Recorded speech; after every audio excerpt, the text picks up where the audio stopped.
Good morning, everybody. We're going to go ahead and get started.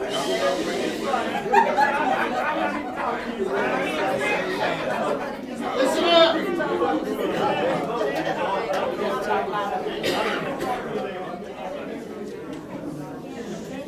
I want to thank y'all for coming out today. My name is Brandon Shoemaker. I'm the branch manager here at the Southwest Louisiana Genealogical and Historical Library. And we're going to go ahead and get started. Today we're talking about the life and legacy of Reginald McWilliams Ball, Sr. And our presenter today is genealogy associate Joyce Sonnier, excuse me. She has a degree in history from McNeese State University, and she's been with us since 2015. So without further ado, Joyce Sonnier. Well, first I want to just thank all of you for coming out today. This is a huge crowd, and I'm so grateful that y'all came out to share this with me today. So I'm going to just get started. So today I will be sharing the life of Reginald McWilliams Ball, Sr. I'm going to share today with you the profile of a man that came to Lake Charles with great ambition. He came here and he succeeded. And I want people to be inspired by this man and what he did. So, Reginald Ball Sr. wanted to make a difference here in this city. He wanted to help Lake Charles become a better place, not just in his businesses, but in his civic work.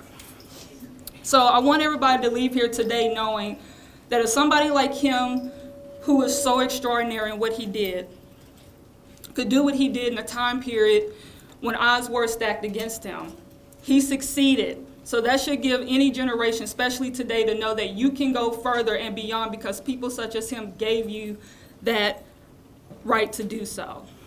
So I'm going to just go on and tell you about some of the research that I've done. At the beginning of my research, I wanted to learn about his genealogical history because, of course, we are a genealogy library. A lot of my research comes from the sources that we have here in our library. We have the library edition of Ancestry free in the library. If anybody is aware of that or don't know, you can come in the library and we can help you with your genealogy. We have Lake Charles City directories that I use. Those are very important in my research because I was able to timeline when Reginald came here, when the businesses started, all those wonderful things. And also I want to share with the family. I reached out to the family, and Gladwin Ball his son Gladwin Ball shared some wonderful stories with me, and Reginald Jr., who is here with me today, also shared for me to check out their bio on their website, which was a beautiful bio that they had. So further ado, I'm gonna just go on with this. I want to learn. My purpose of my genealogy research was to learn the geography and family background of the Ball family. Now, historically, we know the Ball family to be coming from Winfield, correct? So this is where I was expecting to find the family strictly in. However, during my research, these three parishes right here that you see that I have highlighted are the parishes I see the Ball family all residing in. And I'm going to show you that documentation that I found and all that good stuff. So you have Wynn, Natchitoches, and Rapides Parish. Now, first thing I wanted to do in researching this is, being that Reginald was born in 1918, the first census that he will appear on is 1920. So I wanted to find this 1920 census, and I'm expecting to find this family in Winfield. Well, this is 1920, and don't worry if you can't understand it. I'm going to read it out loud to you. I understand, trust me. It's just the purpose of showing you this is what a census record looks like, everyone, if you've never seen a census record. So the Ball family, I found him with his family in Rapides Parish in 1920. So I know this is my family because historically, his father is Lucian Ball. That was his legal name, Lucian Ball. His mother was Beatrice McWilliams, which is where the McWilliams is coming from in his name. So I'm going to just let you look at this. Number one thing you need to know about genealogy, names will be misspelled. So do not let that deter you away from this. So I will let you know that on that census record you just saw, Lucian Ball historically is known to have worked at a barbershop. That census record said he worked at a barbershop in Alexandria Parish. Beatrice was known to be a teacher. She was a teacher in Alexandria Parish. And all three sons were on that census record, as you see. The first son named, that's supposed to be Gladwin, everyone. A second son was Lucian, and he was a junior. And that Regimer is Reginald Ball, and he was 1 year and 8 months. And I know this is my family right here. And let's not get this confused with the Reginald Ball Sr. sons. He named his sons the exact same names. So his father, as you can see, all had a Gladwin, Lucian, and Reginald as well. So first thing I thought was, okay, I want to find this family in Winfield because this is where he's known to be in Winfield. So first thing I said was, I want to chase the father, who is the Ball surname. So first thing I found to help me get to that, this is Lucian's Ball. This is Reginald Ball Sr.'s father's World War I draft registration card. So this is great. The one thing I do know is, you see I have highlighted on here. I don't know if any of you ever seen a registration card before, but they have two parts to it. Right over here to the right of the screen, it was signed June 5th, 1917. And he is in Winfield, that's line 8. And he is working in a barbershop. Now remember, 3 years later, he's in Alexandria. And he was born November 13, 1888. Remember that date. So, what am I interested in?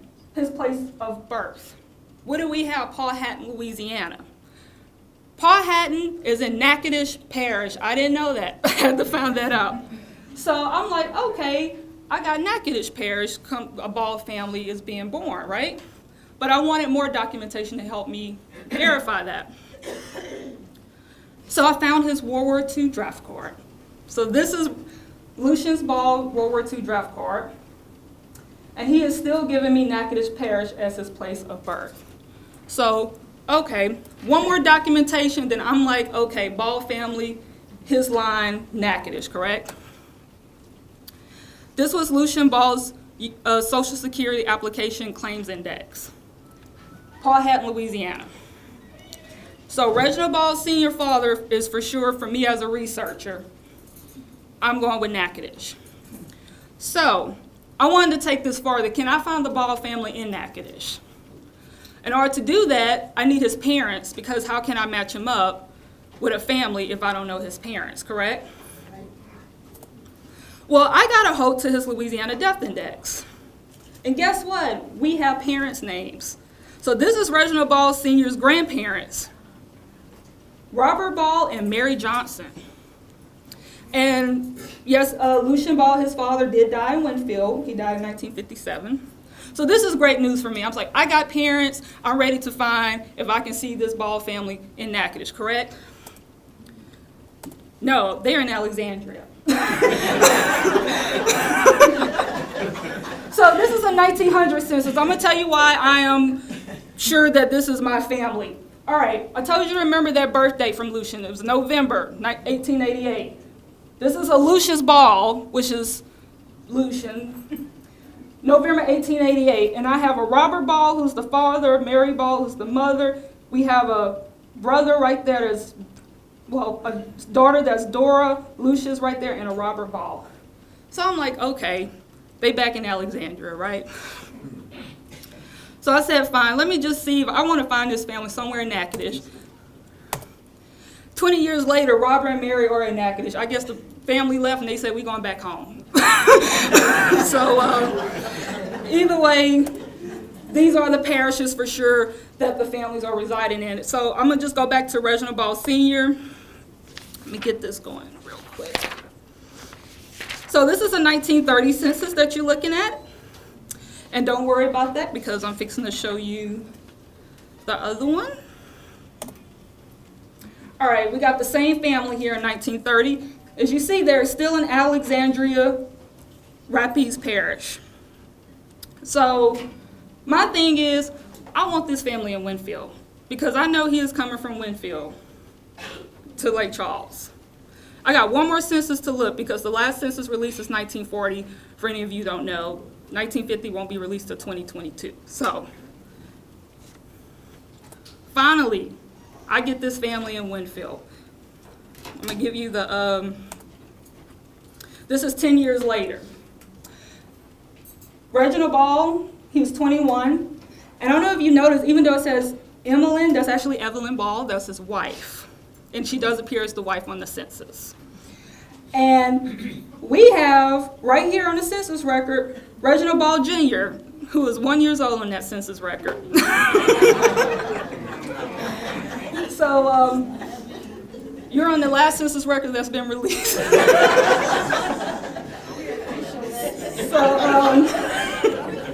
But I'm about to tell you something in my research that threw me off. Okay, what do you see on there that really just like, okay, something doesn't seem right?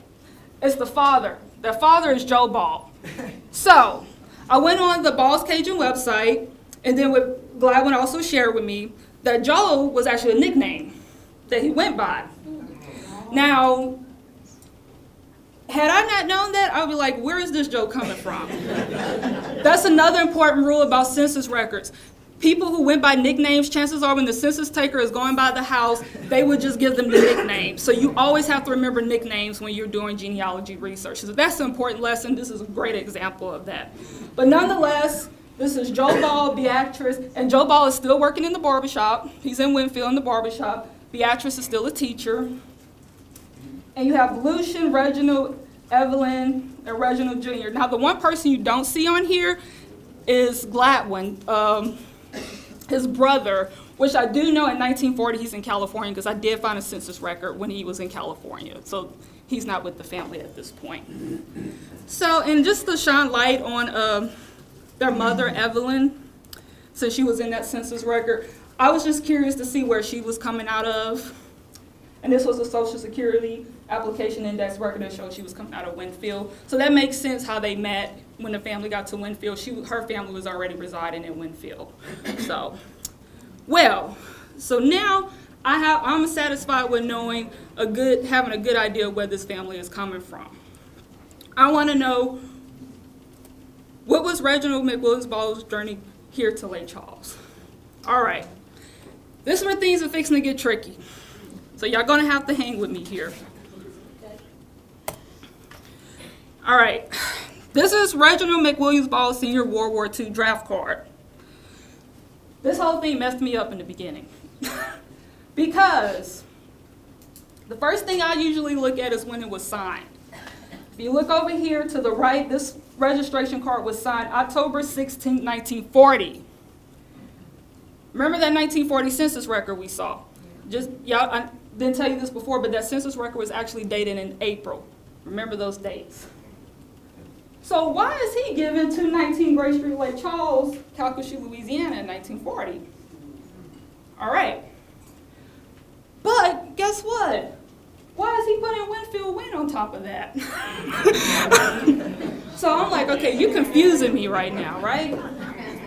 Now, his wife is the person he put on here to always contact. And she's given her address as Winfield Win. All right, so this is when stuff finally kind of starts to make sense to me. I know that because of this, Reginald Ball Sr. did work for Winfield Colored Burial Association. All right, so my step is I want to know what 219 Gray Street, Lake Charles is back in the day, right? I go to the city directories. Sure enough, that was at 219 Gray Street. All right. So I want to say that the reason why I know this because based off, again, the bio from the Ball's Cajun website, plus Gladwin sharing with me wonderful stories about his father, he sold insurance for Winfield Burial Association. Now, this is the journey that I was able to create a narrative with and how he, with that draft card and with this information and with the information that was given to me by the family, of how his journey here to Lake Charles come. So, the man that was responsible for this journey for Reginald coming here, selling insurance, was no other than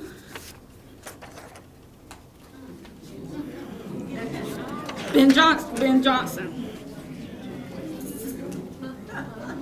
All right, so I'm going to give you a little brief history right here because you need to know this about. Now, this is Ben Deloach Johnson. This is his memorial at Jackson Square Cemetery in Natchitoches again, Louisiana. For those of you who don't know, he was a black man. He was born in 1910, Campton, Louisiana, and he dominated the funeral business. He was the master of the funeral business. Now, being black man or white man, he was it. Okay. Now, the guy you see over here, I have to put him here, which very important. Again, what I want y'all to remember about what I'm doing is visionary black pioneers of Lake Charles. So you will see different people that I will have throughout the presentation. So this is Shields Gilmore. Shields Gilmore and Reginald Ball Sr. were both selling insurance for Winfield Funeral Home. Ben Johnson gave them that opportunity. Now, the way I see it is, Ben Johnson was an extraordinarily successful man. And he's given these two men a chance to go and start and be able to build their own empire. That's how I see it. So, in doing so, Winfield Burial Association opened a place here in Lake Charles, right? Yeah. So,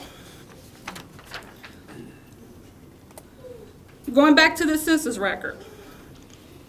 So that made sense, not census record, I'm so sorry, World War II draft card. This made sense to me now, because I know in 1940, on that census record, it was taken in April. Now, this was dated October 16, 1940. Reginald Sr. is working for Winfield Funeral Home here for sure in Lake Charles, because why else would he have put that address right there?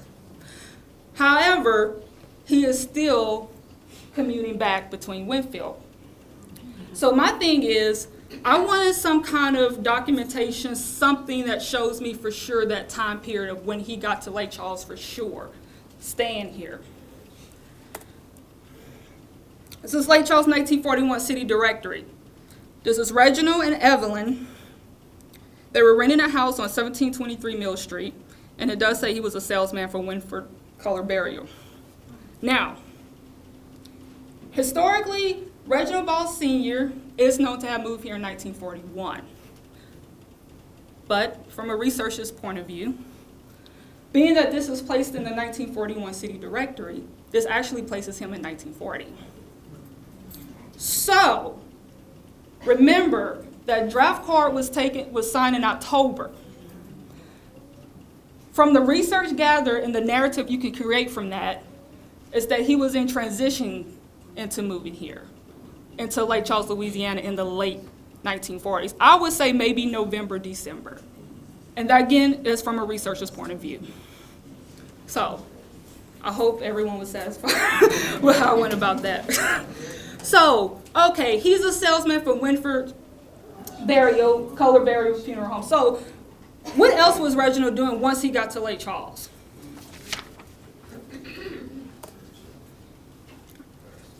So, Gladwin Ball, his son, did share with me that his father did help run a ice cream parlor outside of Price's Pharmacy. I'm sure all of you are familiar with the building. It's not in operation today. But before I go any further, it's only right for me to shine light on this man right here. Now, this is Uric Price. He owned and operated Price's Pharmacy. Him and Reginald Ball Sr. were good friends during his time. We have the book Contributions of a Negro in Lake Charles right there on our table over there. And according to that book by Margaret Fleming, Price's Pharmacy was established in 1908 by Uric's father, Dr. George S. Price, who was also a physician and pharmacist. So that's important history to know as well, people.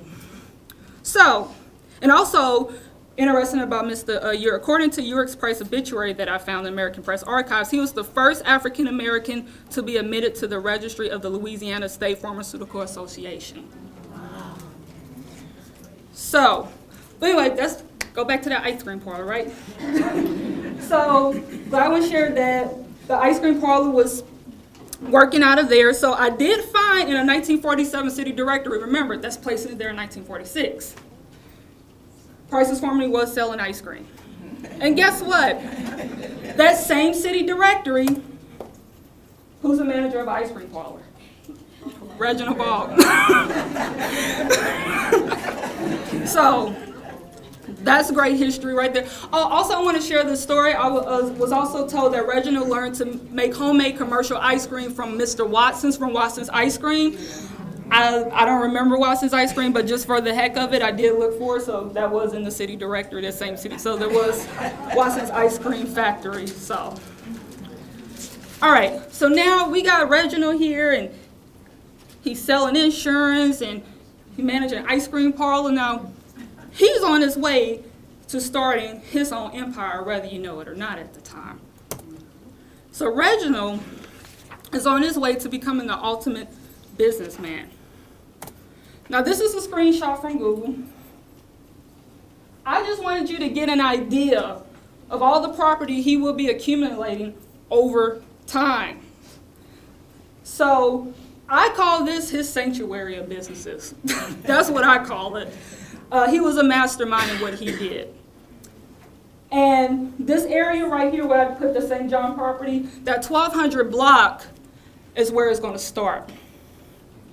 So, first thing I'm going to start with first. Going to the city directory. What's the first business I see there? I see Ball's Drive-In. Remember, if it's in 1948 to 1949, it's placing it there in 1947. So, Ball's Drive-In will later become known as Ball's Fried Chicken #1. The original one, back in the day, it was on 1226 St. John Street. That was something I learned during my research, so. Because I'm aware of today's Ball's Fried Chicken. So, yeah, okay, I just told my age, whatever. So in the city directory, one thing I did find interesting, though, and I did verify this with the brother, with the son, I'm sorry. Ball's Drive-In, and never turns into Ball's Fried Chicken in the city directories. At least not that location. I even see it as Ball's Drive-In #1. So what really happened was it became known as Ball's Fried Chicken amongst the community and everything like that, and it was just known that's Ball's Fried Chicken. So just to give you a brief overview, hope I do right by this story. So just keep in mind, I'm talking about the original cafe. This is the one I am focusing on. The original cafe, Mr. Gladwin Ball, Reginald Ball's Senior and Evelyn's son did share with me that coming out the cafe, it was actually Evelyn who used to season chicken by taste. And they actually sold dinners out that cafe and everything like that. But what happened was the chicken became so popular that that's what they specialized in. And Reginald Ball Sr. was the mastermind behind marketing all of this, and he taking the seasoning and everything like that. So the chicken place became so popular over the years amongst the community that in 1971, I find this article. Ball slates opening for new branch. The grand opening of Ball's Fried Chicken #2 at 606 Enterprise, with chicken better than this side of heaven, will be at 9:30 a.m. Wednesday, according to Reginald Ball, owner and operator. Now, again, me being a researcher, because Ball's Fried Chicken #1 to me is the one on Enterprise.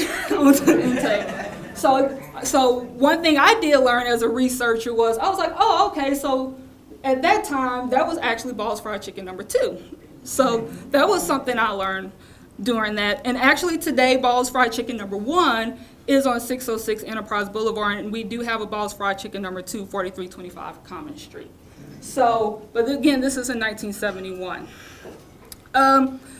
Ball's Fried Chicken franchise didn't last up too long until the late 1970s.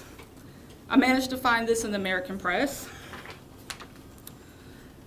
This is Tuesday, January 6, 1976, and this was basically them declaring that they were closing all the Ball's Fried Chicken. So that was something I had learned about that. But however, from help at looking at the Ball's Cajun Food bio website, it did say, and it did say as well as what this says right here, that the Ball's Fried Chicken did close in 1976.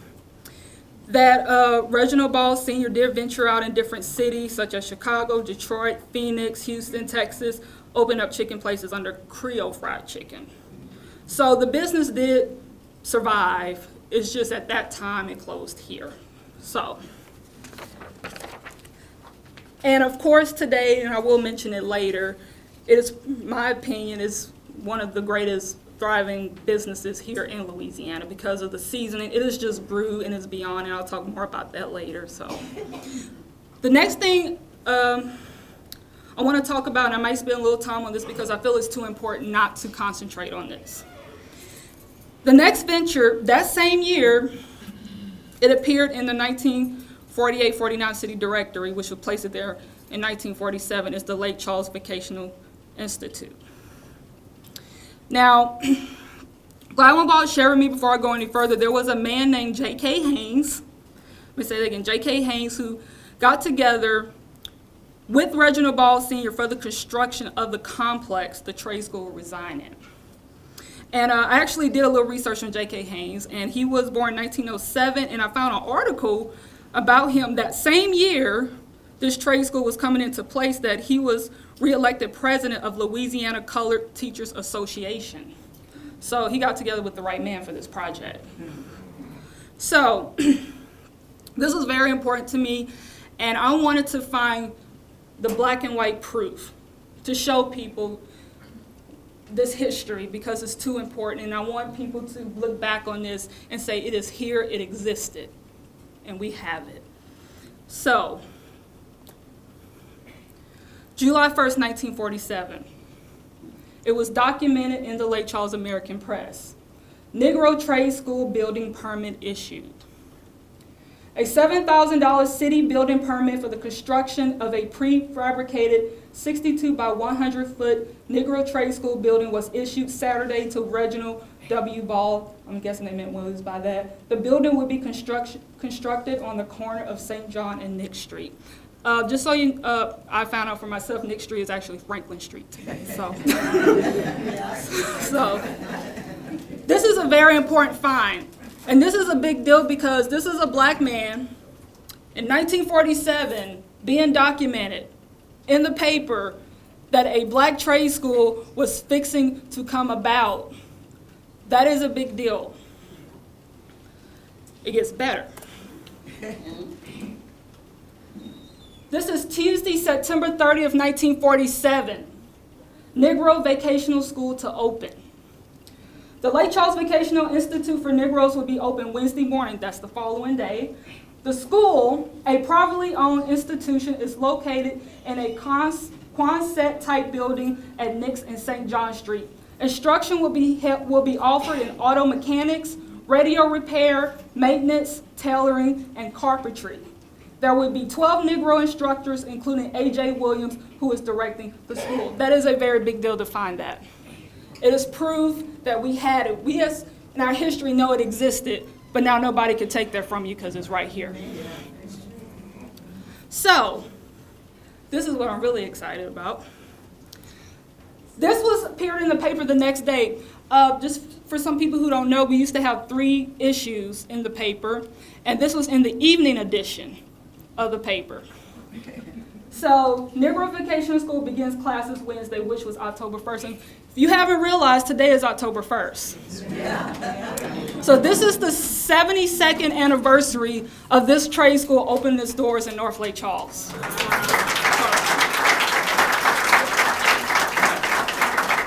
Very big deal. And I can actually say that was not planned. It happened, and for me, that just tells you how meant to be this whole situation was. So, all right, so I'm going to keep going. This was August 19, 1949. This was the last article I found concerning the trade school. Now, I want to concentrate on this article. Specifically right here, the school is directed by Reverend A.J. Washington, Congregational Church pastor. Now, I'm going to tell you something. Because him and the teachers I'm going to mention in a few minutes, these people were a part of history, so it's only right that a light is shined on them as well. So, with that said, I'm going to go in and give you a brief little history by Mr. A.J. Washington. So, of course, this is A.J. Washington right here, born 1897, died 1969. This was the church right here that he pastored right here, Woodbury Congregational United Church of Christ. I want to share a fun fact that I found. Is actually have the book over there. That particular church itself was established back in 1899.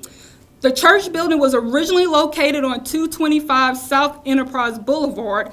Then it was later rebuilt on the corner of Belden and Boulevard.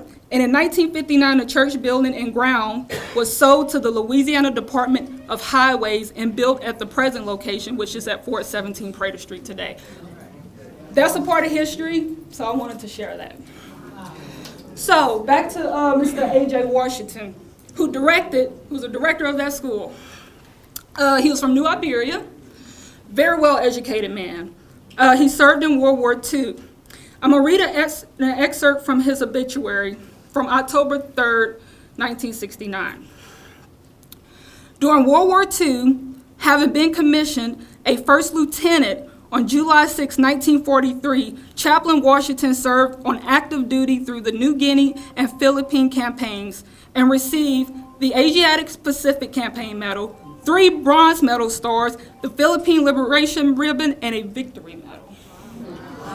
So that is safe to say that this was definitely the man in charge that was going to, it was in the right hands. It's safe to say that. So this is personal for me because this is how I feel about this. I know we may never know all the teachers that were there at that school. But for me, in 1949, these teachers were placed here in the paper. So I feel it's only right to recognize them and to shine a light on them. So I took it upon myself with just a name to see if I can research anything about these people. First thing I did was I took a name, I placed it in that city directory, see if I can go further. Some I wasn't fortunate enough to find info on, but that's okay, their name will be recognized. So if you can bear with me here, I want to recognize these people. Okay. So first on the list right here, who taught Taylor in 1949, we have S.L. Mayweather. Now, through my research, I find that S.L. Mayweather, he was Cedric Mayweather. He was a veteran of World War II. I found his obituary dated August 24, 1990. He was a native of Mansfield. He was a graduate of Southern University. He had his own tailoring business called Victory Cleaners that was located on 1603 Opelousas Street. He also held a membership in the National Institute of Tailors. Alvin B. Martian, who was also a tailor.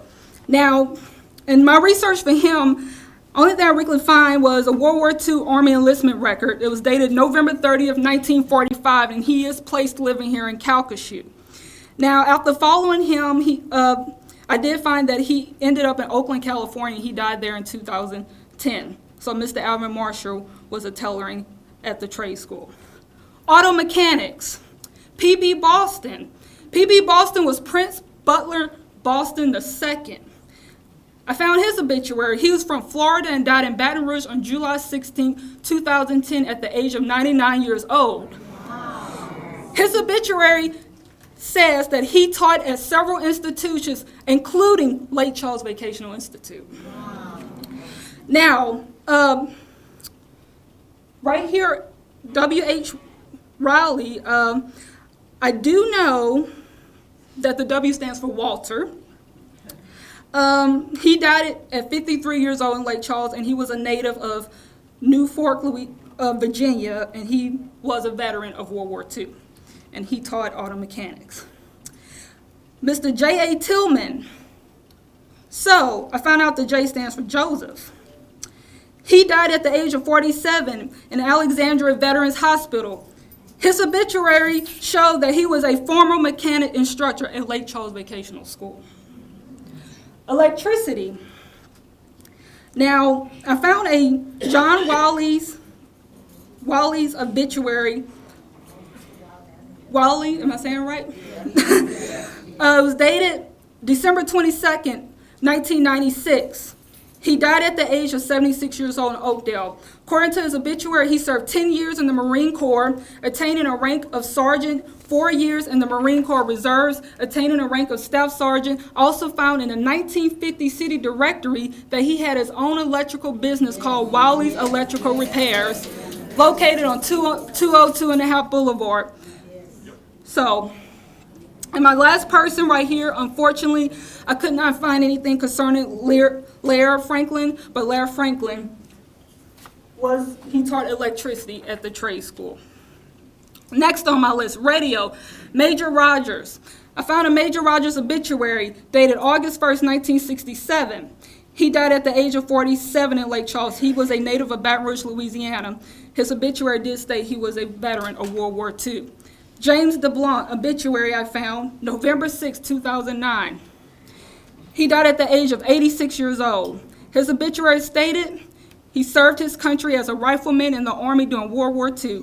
It also stated he taught electronics at Sewello. Mayo Harris taught radio.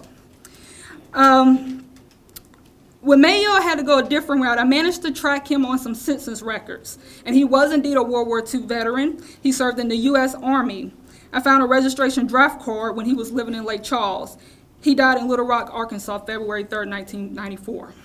Carpentry, Nathan J. Davis. Nathan J. Davis obituary, American Press, dated November 23rd, 1990. He died at the age of 70 years old in Lake Charles. He was a native of New Iberia. His obituary stated he was a retired educator. He received his training in New Iberia schools, received his bachelor's degree in Leland College in New Orleans. He received a master's degree from Texas Southern University in Houston, and his obituary also stated he was the first black supervisor for the Calcasieu Parish School Board. Frank Collins, I wasn't able to find much on Mr. Frank Collins, but Frank Collins was a teacher who taught carpentry. I was able to locate a Whitney Lombard on his census record. He did live in Lake Charles. I found a World War II draft card of his I was able to locate. He died in Salona, California in 1992. And also I wanted to recognize the office personnel because without them, the school wasn't working, right? So, so I did find a Dorothy B. Bell Joseph obituary in the American Press, dated June 30th, 1989. She resided here up until her death, passing at the age of 76 in Lake Charles. Fortunately, I wasn't able to find a Leola P. Claiborne, but she was office personnel, 1949. Overall, I was happy with find what I found. And again, these people deserve to be recognized and they deserve to have a light shine on them. 1949, these were the teachers at that black trade school.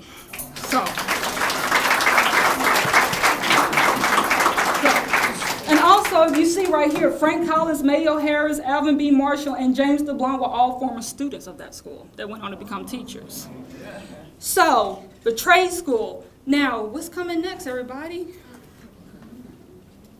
All right. So,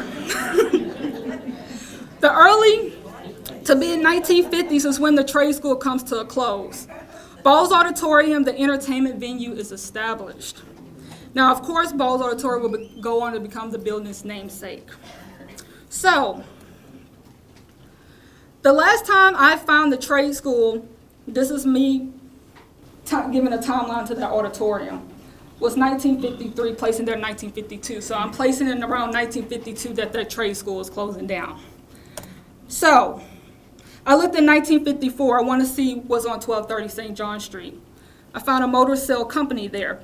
After speaking with Gladwin Ball and me just figuring out his dad owned that property, chances are he was renting out his space to this man right here, John F. Grady. And I did look information on him. He was an auto repair and all that stuff. So,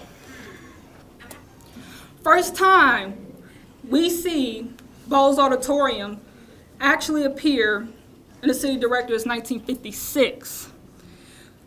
Ball's Auditorium, of course, goes on to be a well-known entertainment establishment in North Lake Charles. We all know this. Something like this was only natural for Reginald Ball Sr. to get involved in. He was known for traveling and booking dances prior to Ball's Auditorium. So, of course, why not just establish your own business and have them come to you? So, brief history before I go any further, because I want everybody to have a good understanding of this. This picture, from what I understand, is one of the few or only known pictures of the building. If there is another one, I'm not aware of it. But this picture is taken from the Lake Charles Images of America by Janet Allura, Jessica Hutchins, and Debbie Johnson Houston. I have that book over there as well. I want to point out that Ball's Auditorium, if you see those 3 entrances right there in the front, those were different addresses back in the day. I'm going to kind of, right there over to the left, far to the left, that was 1230. The middle was 1228, that was the lounge area.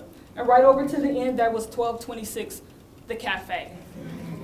So, I want all that to keep in mind.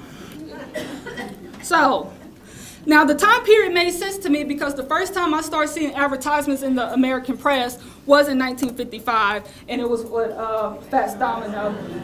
That was the first ad that I found concerning Ball's Auditorium being advertised. And look at those prices, right? $2 at the door, $2 to $1.50, right? So this is not even half the people who entertain here. It's just to give you an idea that Lake Charles, Louisiana, we had stuff going on back then. And people were coming to us. And they were going to Ball's Auditorium in North Lake Charles. So, and also you'll see the flyers around here that I put up around here of people that perform here as well. Now this was part of the Chiclet Circuit, which I'm sure a lot of you are aware the Chiclet Circuit was around during the Jim Crow era. And black performers had to perform in places that legally. So you had establishments such as Ball's Auditorium that was a black establishment where they could perform legally. So now I have something that I found fascinating that I found to actually prove it and put it in your face, right?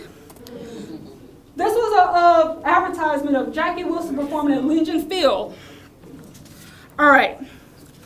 So, Legion Field, which today is Alvin Dark Stadium at Legion Field, highlighted in the event of a rain show will be held at Ball's Auditorium. All white people holding tickets will get refunded money.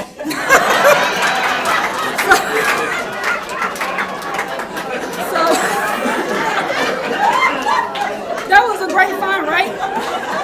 Guess what? The show was canceled, and the show was for colored only. And look what it was canceled for. It was canceled for mosquitoes and possible rain. So, Ball's Auditorium was not only used for rhythm and blues, rock and roll entertainment, it was also, the auditorium held popular Sunday programs they had there back in the day. From my understanding, this was an event to go to on Sundays. Some of the great artists that performed there, Reverend Clarence. People don't know this is Aretha Franklin's father. He was known as the man with the $1 million voice. Of course, the Queen of Soul right here, Shirley Caesars, 5 Blind Boys of Mississippi, and the list goes on.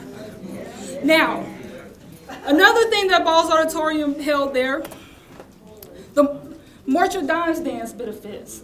Apparently, this was a huge event that went on in the city. It was an area-wide event. People looked forward to these dances. Of course, I got Bubba Lutch up here. So he was the one he was part of radio station KAOK, and he sponsored those dances, big events that went on in Ball's Auditorium. It's important black history that I was made aware of by Gladwin Ball. The Black Junior Deputy, the inception of that came out of Ball's Auditorium. I wasn't aware that it was a separation at the time. So I found this article right here from 1964, and it actually says, Saturday at Ball's Auditorium, about 50 Negro graduates and their parents will be honored. So that was like showing that there was a separation at that time. So that was an interesting history for me. Another thing that was held there, and I do have these two men up here because, again, they're visionary black pioneers. Now we'll get into them. Now, from my understanding, from listening to the family, Reginald Ball Sr. was very supportive of Boy Scouts. That was something he truly believed in supporting. And one of the reasons why he supported it was because it was about the youth. He believed in the youth. And I also want to point out something here. Nothing could have been done in this community had it not been for the camaraderie here. Nothing was done by itself. This is why I'm showing different people on this screen. So, right here you see highlighted scouts from the Calcasieu area under the direction of Rudolph B. Kirk, Freeman Laverne, along with professional leaders from Scout Office, made the event one of the biggest and best of its kind in the area. So, Rudolph Kirk was an important man of the community. He worked at the Calcasieu Parish Sheriff's Office. 1952, he became the first black deputy in Calcasieu Parish, and according to his obituary, dated July 1st, 1983, he was not only the first black sheriff in Calcasieu Parish, but Louisiana since Reconstruction days. Freeman Laverne, another great pillar of the community. He was the first black person to be appointed to the Calcasieu Parish Selective Service Board, among many other achievements. The NAACP was also held in that auditorium. So, two articles I have up here. NAACP dinner speaker. J.K. Haynes was the speaker. If you remember him, I mentioned him earlier in the presentation. I have to shine a light on this man right here. He was the president of the NAACP, Mr. Flores J. Floyd Sr. He was a committed civil rights activist. I found a beautiful write-up of him in the American Press. It stated that his name was added to the wall of tolerance in Montgomery, Alabama, in recognition of his work against hatred and intolerance in America. So a light should be shining on him right here. NAACP chairman came to Lake Charles, the local NAACP meetings during that time. So I call these my honorable mentions because guess what? This man was everywhere.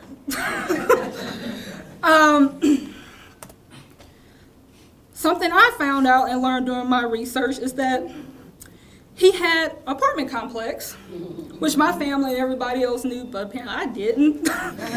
But it was Piers in 1955 City Directory first. Now it shows 1226 St. John Street.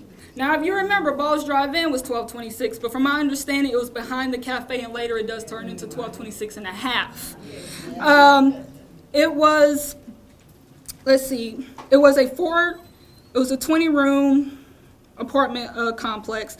I want to share a brief story. Gladwin shared with me that a fire happened in that complex. Well, guess what? I found something in the paper, 1964, that showed that a fire did indeed take place in that complex. Ball's Hotel at 1226 St. John Street was gutted by fire early Saturday afternoon, and losses were estimated by the owner to be in excess of $15,000. So, next business doesn't stop, no. So, Lake Charles 1956 City Directory, Rose Room Nightclub, 1228. This is the first night. This is the first time. This is the first time I see a nightclub appear. I will share a fun fact that I learned. 1230, the trade school, 1226, the cafe. In the beginning, 1228, the area was vacant. Gladwin Ball did share with me that they actually built the roof with 2 steel beams, and that was in the creation of Ball's Auditorium and all that stuff. So by 1955, you did have Ball's Auditorium, you had the lounge, and you had the cafe all there. So guess what? He had another nightclub, y'all. 1966, it was the opening of Ball's Club Tropicana. So that was fun to find. Again, the fact that this is a man, he's so well documented. His businesses, everything was so well documented. That just shows the importance he had in this community, right? So, guess what? We about to learn about the man of the city, everybody. Y'all want to know how much Reginald Ball loved this city? He wanted to get a zoo for y'all. 1968. I'm going to just read this a little bit. Reginald Ball believes in building castles in the air and engineering them down to earth. Ball is not an engineer, but he has succeeded in making many of his dreams come true, and he is now embarked on his most ambitious project, which was trying to get a zoo here. He was good friends with Mr. Duke Ellington, and he hired Duke Ellington to put on a concert. Internationally acclaimed American musician will present one show only. 8 to 10 profits from the performance will be used for the establishment of proposed Lake Charles Zoo. The proposed zoo planned for the public's benefit is being spearheaded by Reginald Ball of Lake Charles and several civic organizations in the community. Now, unfortunately, of course, the zoo didn't happen. But guess what? The man had ambition to try to make it happen. And that's what's important. The fact that in 1968, a black man said, I'm about to bring a zoo up in here. And he had the ambition and community. So even though it didn't come to fruition, he had the ambition to try to make it happen. And that's what I want to aspire, having that ambition and trying to make it happen. So, guess what, y'all? 1969, Reginald Ball became the first lifetime member of the Chamber of Commerce. Big deal.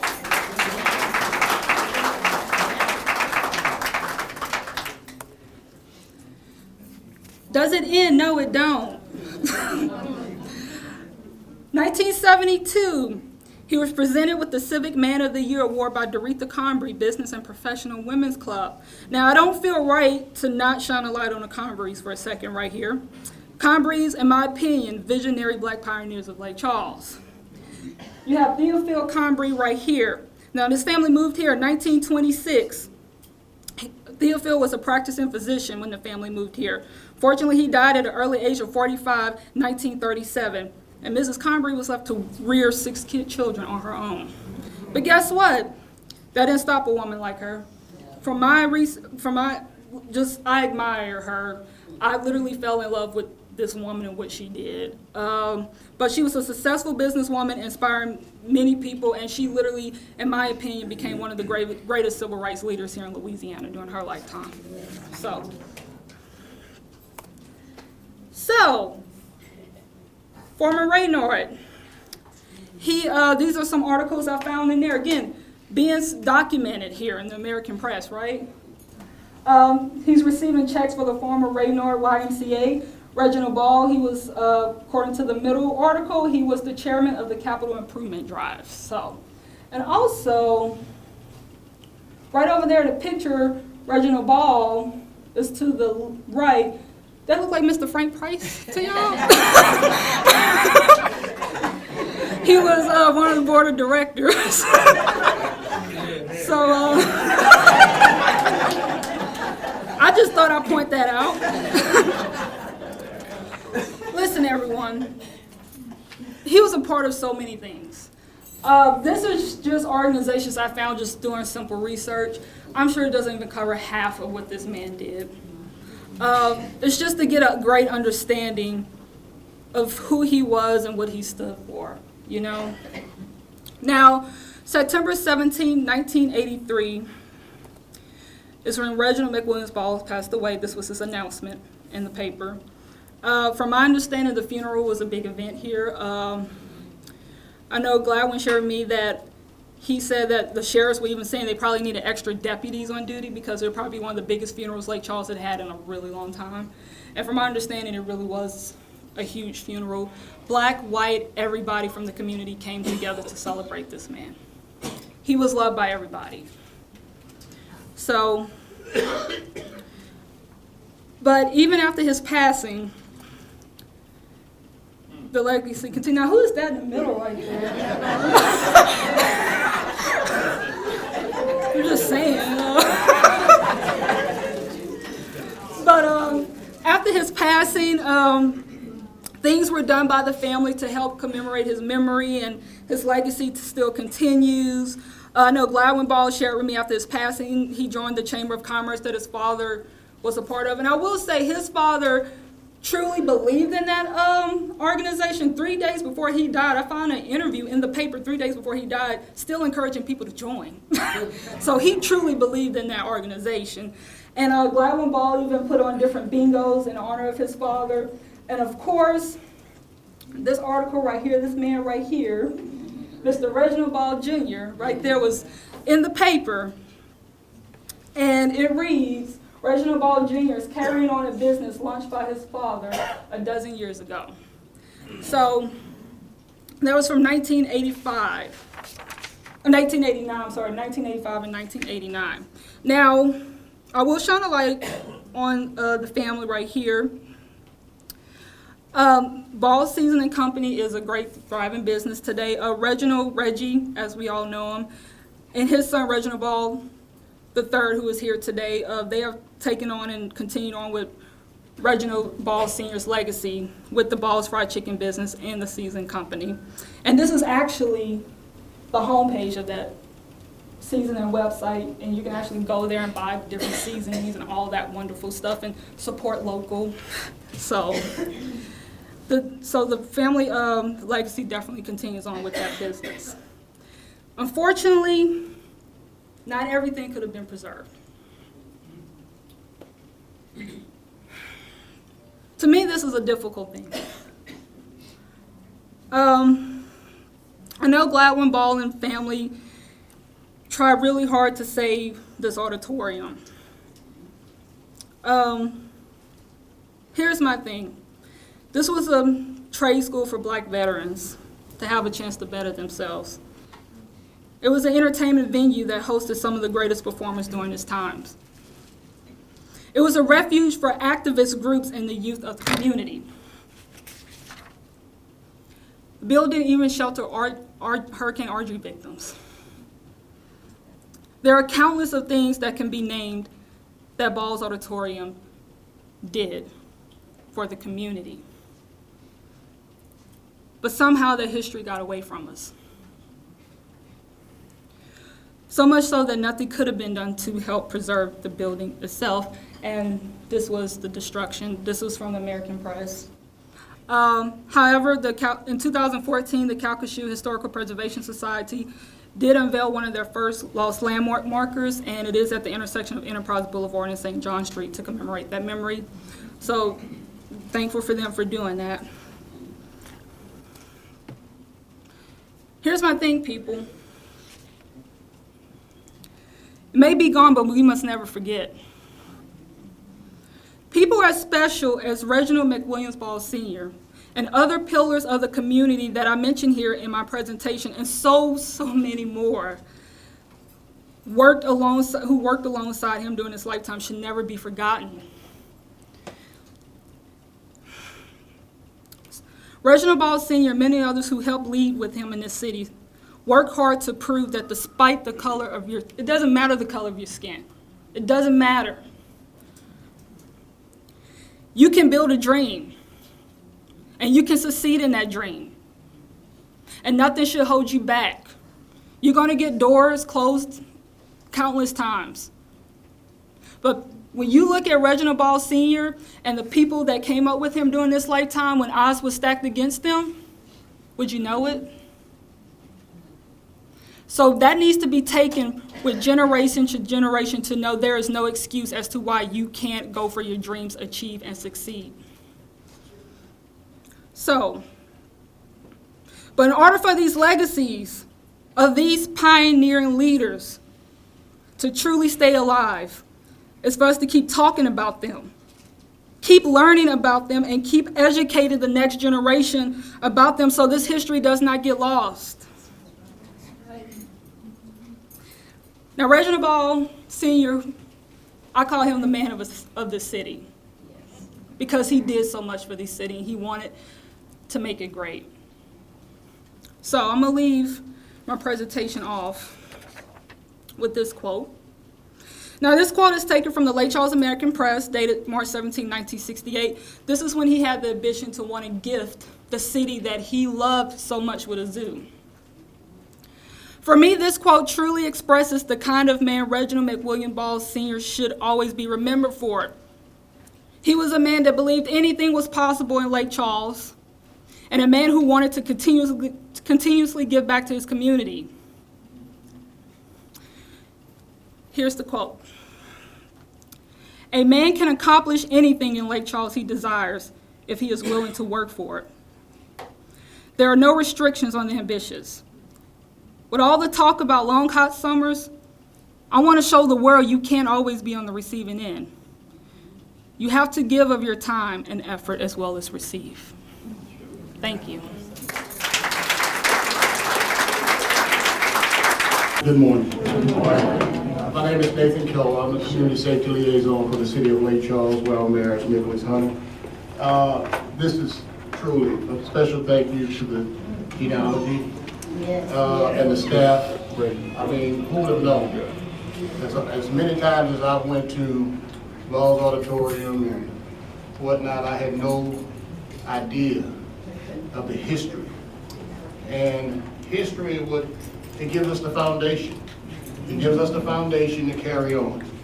And throughout the whole process, we heard ambition, drive, collaboration, partnering. These are things that was back then and still occurs today. We can't do it alone. And the Ball family has showed and demonstrated that throughout the years. I'm humbled to be here, and I'd just like to present a proclamation from the mayor in the city of Lake Charles, and it reads, Office of the Mayor, City of Lake Charles, proclamation. Under the authority vested in me, the sovereign state of Louisiana, and my official capacity of mayor of the city of Lake Charles, I do here proclaim October 1, 2019 as Reginald McWilliams Ball Senior Day.